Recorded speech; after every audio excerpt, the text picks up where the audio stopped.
نہیں ہوتی. کس کے بارے میں؟ سید المرسلین اور امام المرسلین نے یہ کہہ دیا ہے کہ اللہ ان کی عبادت کو قبول نہیں کرتے. اللہ عز و جلال مخلص لوگوں کی عبادت کو اور متقی لوگوں کی عبادت کو قبول کرتے ہیں. انما یتقبل اللہ من المتقین. اللہ عز و جلال شرف قبولیت سے نوازتے ہیں ان لوگوں کے اعمال کو جو متقی ہوتے ہیں.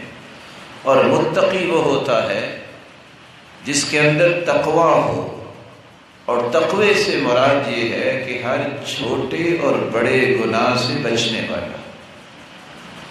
کس طرح بچنے والا؟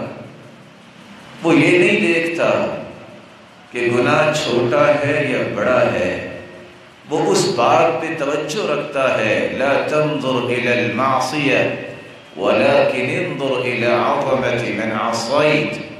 یہ مت دیکھو کہ گناہ تم چھوٹا کر رہے ہو یا بڑا کر رہے ہو، یہ دیکھو جس کی نافرمانی کر رہے ہو وہ کتنا بڑا ہے، وہ کتنا عظیم ہے تمہارا خالق.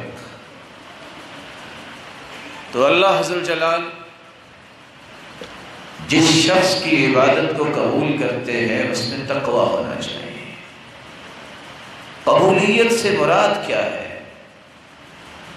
قبولیت کے بارے میں امام ابن القیم رحمۃ اللہ علیہ نے 3 باتیں بیان کی ہیں. قبولیت کے 3 درجے ہیں. ایک درجہ یہ ہے اسقاط للعقاب. بعض دفعہ انسان کوئی عمل کرتا ہے، اس عمل کی وجہ سے جو عذاب ہونا تھا اگر وہ عمل نہ کرتا تو وہ عذاب اس سے دور کر دیا جاتا ہے، لیکن اس کو کوئی جزا و سزا نہیں ملے گی، کیونکہ اس نے وہ کام تو کیا ہے لیکن جس طرح کرنا چاہیے تھا اس طرح اس نے نہیں کیا. ایک شخص نماز پڑھتا ہے، 2 رکعتیں اس نے پڑھی، اس کو پوری 2 رکعتوں میں پتہ ہی نہیں میں نے کیا پڑھا ہے. آپ کے سامنے اس نے قیام کیا، رکوع کیا، سجدہ کیا، سلام پھیرا. آپ اس سے پوچھ کے دیکھیے میرے محترم بھائی، امام محترم نے کون سی سورت پڑھی؟ وہ آپ کو نہیں بتائے. ایسا شخص جس نے دل کی حضوری کے ساتھ نماز نہیں پڑھی، یہ شخص نماز تو پڑھ گیا، اس نے اپنی ذمہ داری تو ادا کرنے کی یہ کوشش کی، لیکن علماء یہ لکھتے ہیں، امام ابن القیم رحمۃ اللہ علیہ، اس سے فرض تو ثابت ہوا لیکن اس کو ثواب نہیں ملے گا. قبولیت کا دوسرا درجہ یہ ہے کہ اللہ عز و جلال انسان کو اس فرض کی ادائیگی پہ اس کو ثواب عطا کرتے ہیں، نیکی لکھتے ہیں.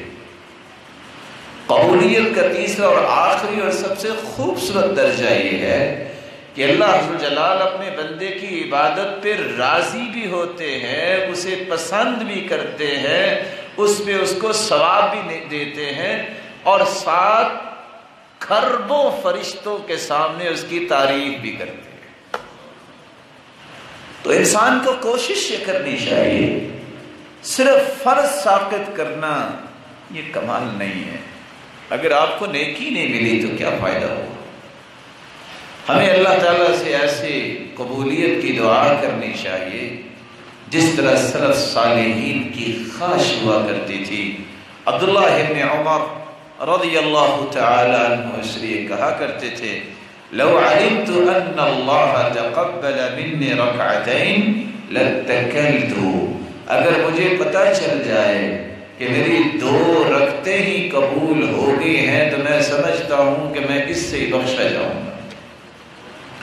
اور فضالہ بن عبید کہا کرتے تھے، لأن اعلم ان اللہ تقبل مني مثقال حبة من خردل احب الی من الدنیا وما فیہا.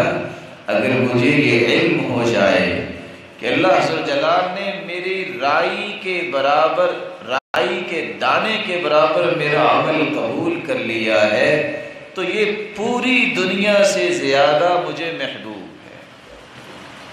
اور کس طرح صحابہ کرام میں سے عبداللہ ابن مسعود رضی اللہ تعالی عنہ فرمایا کرتے تھے لَأَنْ أَكُونَ أَعْلَمْ أَنَّ اللَّهَ تَقَبَّلَ مِنِّي عَمَلًا أَحَبُّ إِلَيَّ مِنْ أَنْ يَكُونَ لِي مِلْءُ الْأَرْضِ ذَهَبًا، مجھے اگر پوری زمین سونے کی بھر جائے اور میں اس کا مالک بن جاؤں، اس سے زیادہ مجھے اس بات کی محبت ہے کہ میرا ایک عمل اللہ ذل جلال قبول کر لے۔ تو دنیا سے بڑھ کر جو قیمتی چیز نیک لوگوں کے نزدیک ہوتی ہے وہ یہ ہوتی ہے کہ اس کا عمل قبول ہو جائے۔ اللہ ذل جلال سے دعا ہے اللہ ذل جلال ہم سب کے اعمال کو قبول